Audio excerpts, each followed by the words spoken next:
सियावर रामचंद्र भगवान की जय हो। मोर मुकुट बंसी वाले की जय हो। श्री राम। करुणा वरुणा के परम पिता परमात्मा के श्री चरणों में दंडोत प्रणाम करते हुए मम इष्ट देव श्री रामदास जी महाराज, श्री दयालुदास जी महाराज, श्री राघुदास जी महाराज के श्री चरणों में दंडोत प्रणाम करते हुए राम सतगुरु देव जी महाराज के श्री चरणों में दंडोत प्रणाम करते हुए और भूत भविष्य वर्तमान के सभी संत महापुरुषों के श्री चरणों में दंडोत प्रणाम करते हुए अपनी वाणी को पवित्र बनाने वाली श्री सरस्वती माता जी के श्री चरणों में दंडोत प्रणाम करते हुए और कथा में विराजमान श्री हनुमान जी महाराज के श्री चरणों में दंडोत प्रणाम करते हुए आप और हमारे सामने विराजमान श्री रामायण जी देवी के श्री चरणों में दंडोत प्रणाम करते हुए और रामायण जी में विराजमान श्री 33 करोड़ देवी देवताओं के श्री चरणों में दंडोत प्रणाम करते हुए और 33 करोड़ देवी देवताओं से विनती है कि ये जो रामायण का पाठ होने जा रहा है इसी में किसी तरह की त्रुटि हो जावे तो माफ करना और किसी तरह की कथा जी में बाधा न डाले। सबको मेरा प्रणाम है। तो उससे पहले 2 चौपाई रामायण जी की बोलते हैं। मंगल भवनी मंगल हारी, उमा सहित जहि जपत पुरारी। दीन दयाल है बिरज संभारो, हरहु नाथ मम संकट भारी। विश्व भरण पोषण कर जोई, ताकर नाम भरत असु होई। रघुकुल रीत सदा चली आई, प्राण जाय पर वचन निजाई।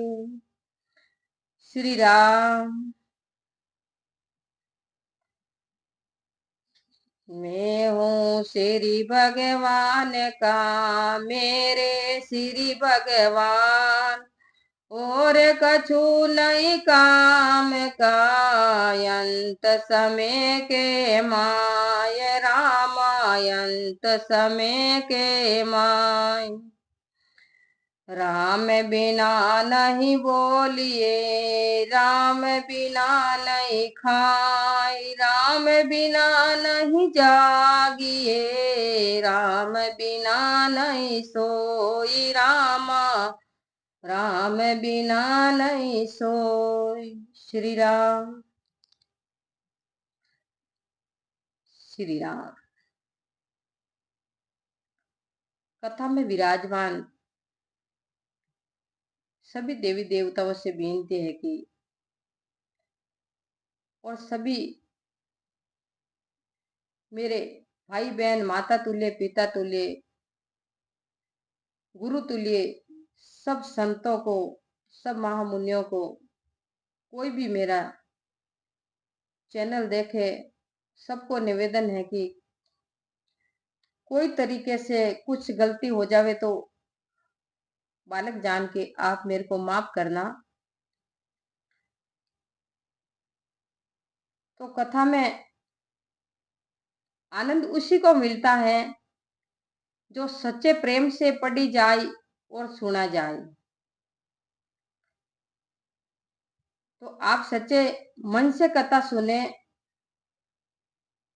और सच्चे मन से हृदय में धारण करें,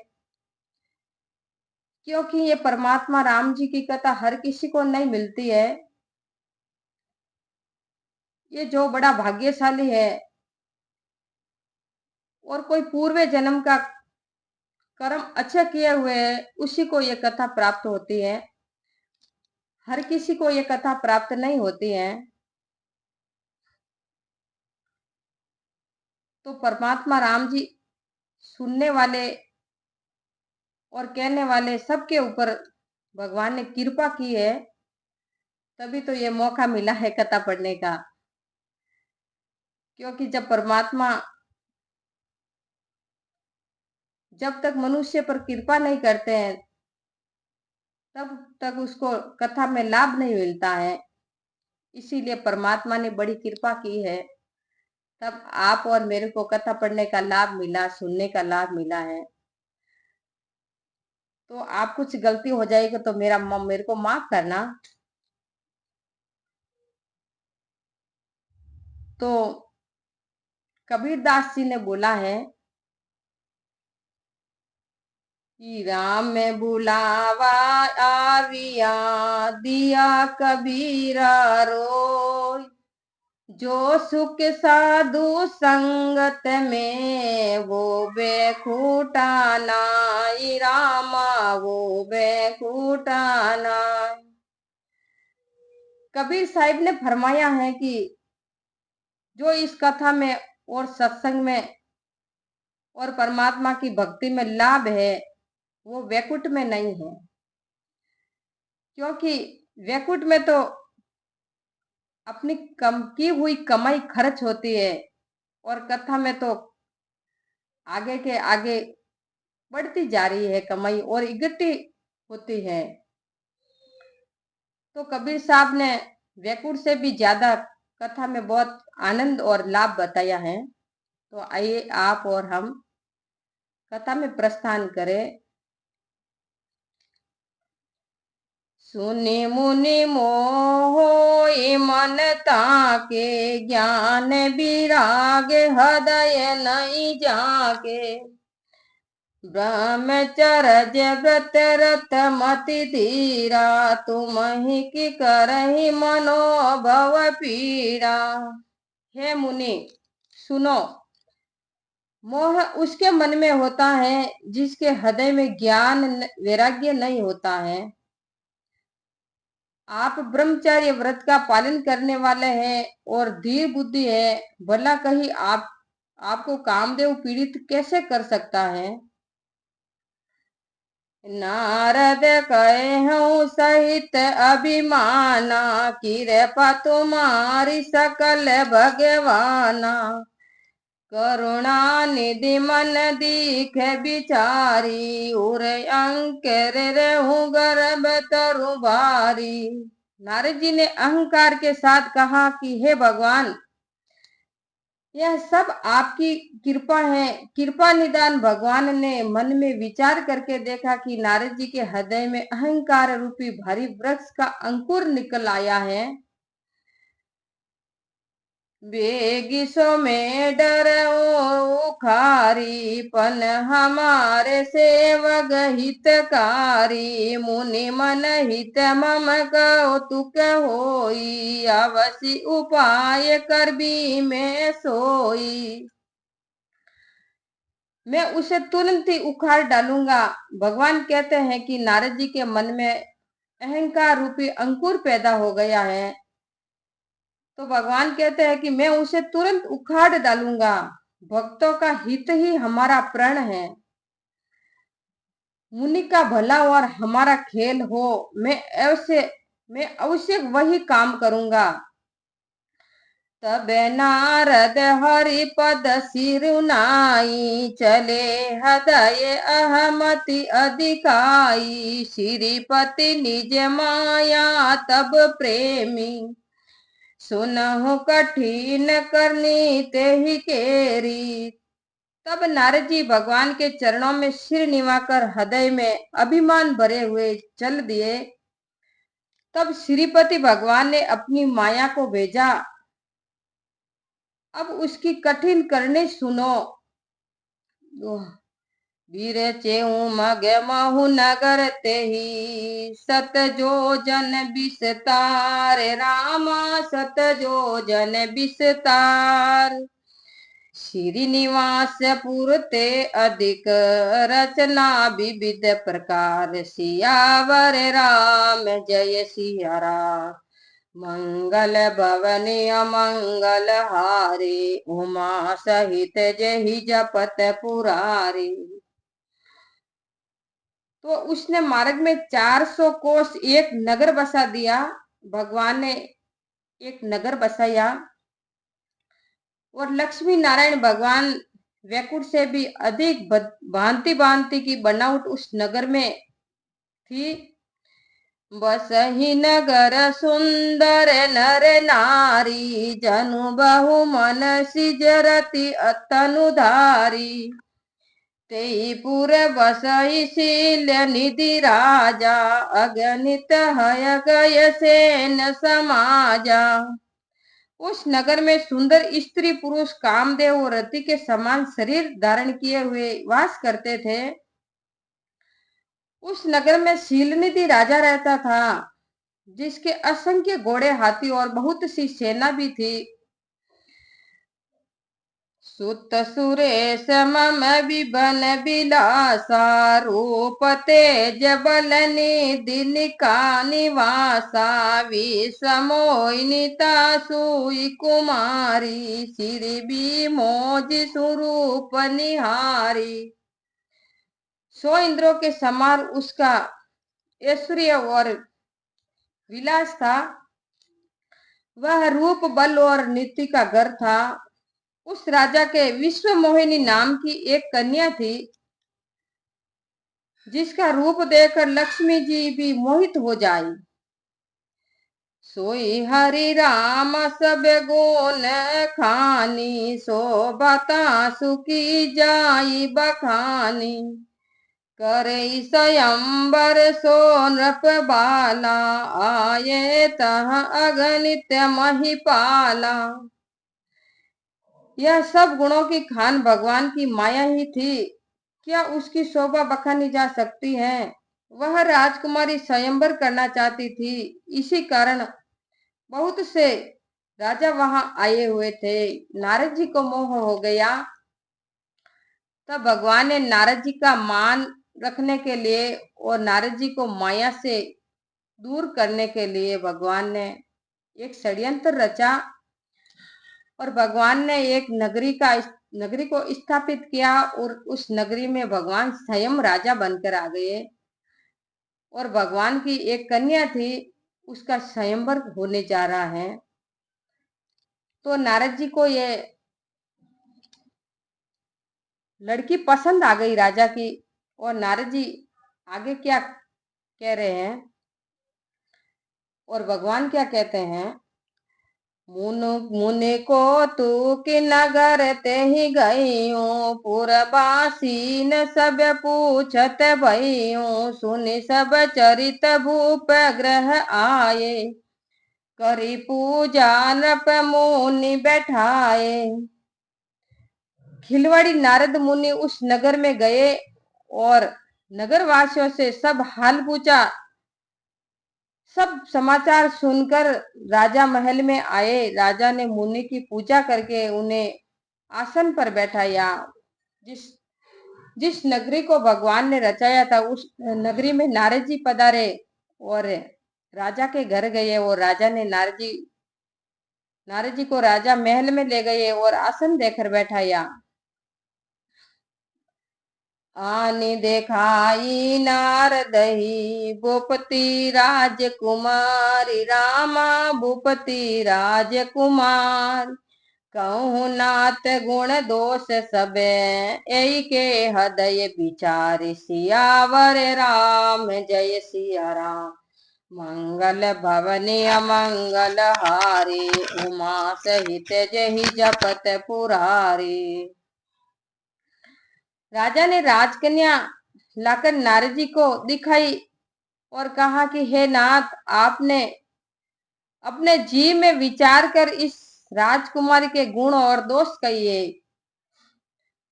तो नारद राजा आप अपनी बेटी को नारद जी के सामने बुलाया और नारद जी को कहने लगे कि आप इसके भाग्य और रेखा और कुंडली देखिए। देखी रूप मुनि बिरते बिसारी, बड़ी बार लगी रहे निहारी। लक्षणता सुबिलो की बुलाने, हृदय हर्ष नहीं प्रगट बखाने। देखो नारद जी को भी मोह हो गया। उसका रूप देखकर मुनि अपना वैराग्य भूल गए। बड़ी देर तक कुमारी उसकी बड़ी देर तक उसकी और देखते रहे। उसके लक्षण देखकर अपने को भूल गए, मन में बहुत प्रसन्न हुए, पर प्रत्यक्ष में उन लक्षणों को नहीं कहा। जो यही बरई अमर सो होई, समर भूपित ही जीतन कोई, से वही सकल चराचर ताई, बरई शील निधि कन्या जाई। जो इस कन्या को वरेगा वह अमर हो जाएगा और रणभूमि में उसे कोई नहीं जीत सकेगा। सब चराचर जीव उसकी सेवा करेंगे, जिससे यह शील निधि की कन्या हो वरेगी। नारद जी को मन में बड़ा विचार आया कि देखो कैसी भाग्यवान कन्या है, जो इसको वरेगा वो कभी युद्ध में हारेगा नहीं और वो अमर हो जाएगा। लक्षण सब बिचारी उर राके, कछु के बनाई भूप सन भासे, सुता सुलक्षण कई नृप पाई, नारद चल सोच मन माई। सब लक्षण विचार कर मन में रख लिए और कुछ बनाकर राजा से कह दिए। राजा से कन्या के सुलक्षण कहकर नारद जी मन में सोच करते हुए वहां से चले गए। करो जाई सोई जतन बितारी, जेहि प्रकार मोए बरे कुमारी, जप तक कछु न होई तन काला, हे विधि मिलहि कवन विधि बाला। अब जाकर वही उपाय करूं जिससे यह कन्या मुझे ही वर दे। इस समय जब तब से तो कुछ हो नहीं सकता, हे विधाता यह कन्या मुझे किस प्रकार मिलेगी। देखो नारद जी को भी बड़ा मोह उत्पन्न हुआ, तो नारद जी को तो बुलाया कि मेरी कन्या का भाग्य देखो, लेकिन नारद जी तो कन्या को देखकर मोहित हो गए और नारद जी मन में ठान ली कि कुछ भी हो जाए लेकिन ये कन्या मुझे वर दे, ऐसा कुछ उपाय करें। तो जब तब से तो ये उपाय होता नहीं, देर लगेगी, जल्दी उपाय सोचने लगे हो नारद जी। यही अवसर चाहिए परम, शोभा रूप विशाल, रामा शोभा रूप विशाल, जो बिलो की रीज कुंवारी, तब मिले जय माल, सियावर राम जय सिया राम, मंगल भवन अमंगल हारे, उमा सहित जही जपत पुरारी। उस समय तो बहुत शोभायमान विशाल रूप चाहिए, जिसे देखकर कन्या रींझ जाई और तब जयमाला मेरे गले में ही डाल दे। देखो नारद जी मन में विचार करने लगे कि इस समय ऐसा उपाय बनाया जाए कि देखते ही एक राजकन्या मेरे गले में जयमाला डाल देवे। हरिशन मांगे सुंदरताई, होई जात गहुअती बाई, मोरे हित हरि सम नहीं कोई, यही अवसर सहाय सोही होई। देखो नारद जी ने कैसा सोच रखा है कि भगवान से सुंदरता मांग लो, भगवान से सुंदरता मांगू पर भाई जाने में बहुत देर हो जाएगी, श्री हरि के समान मेरा हितैषी कोई नहीं है, इस समय वे ही मेरे सहायक बनेंगे और सहायता करेंगे। तो नारद जी भगवान से मिलने की सोची। बहु विधि विनय कीन ते ही काला, प्रगटे हूँ प्रभु को तू की कृपाला, प्रभु बिलो की मुनि नयन जुड़ाने, होई काजू ही हर साने। उस समय नारद जी ने भगवान की बहुत प्रकार से विनती की, तब कोतु की कृपालु प्रभु वही प्रकट हो गए जहां नारद जी खड़े थे। प्रभु को देख नारद जी के नेत्रों में नेत्र शीतल हो गए, काम बन जाएगा यह समझकर मन में बड़ा प्रसन्न हुए नारद जी। अति आरती कही कथा सुनाई, करहु कृपा करी हो सहाई, आपन रूप देव प्रभु मोहि, आन बांति नहीं पावो होई। बड़ी दीनता से सब कथा सुनाई और कहा कि हे नाथ, मुझ पर कृपा कीजिए और मेरे सहायक सुनिए और मेरे सहायक बनिए। आप अपना रूप मुझको दीजिए, क्योंकि और किसी प्रकार से उसे नहीं पाऊंगा। हे प्रभु, थोड़ी देर के लिए आप अपना रूप मुझे दीजिए, क्योंकि वो राजकुमारी कुमारी मेरे को वरेगी। जय निधि नाथ होई हित मेरा, करहु सो बेगी दास में तोरा, निज माया बल देखी विशाला, ये हंस बोले दीन दयाला। हे नाथ, जिस प्रकार मेरा भला हो शीघ्र कीजिए, मैं आपका दास हूँ। अपनी माया का बड़ा प्रभाव देकर दिनों पर दया करने वाले भगवान मन ही मन हंसकर बोले, जय विधि होई परम हित, नारद सुनहु कुमार, राम नारद सुनहु कुमार, सोई हम करबन आन कछो, बचन नम्र हमार, सियावर राम जय सिया राम। मंगल भवनी अमंगल हारे, उमा सहित जहि जपत पुरारे। हे नारद जी, सुनो, जिस प्रकार से तुम्हारा परम हित होगा हम वही करेंगे और कुछ नहीं, हमारा वचन मिथ्या नहीं है। तो भगवान मन में विचार करके बोले कि अब क्या करें, नारद जी को तो मोह उत्पन्न हो गया।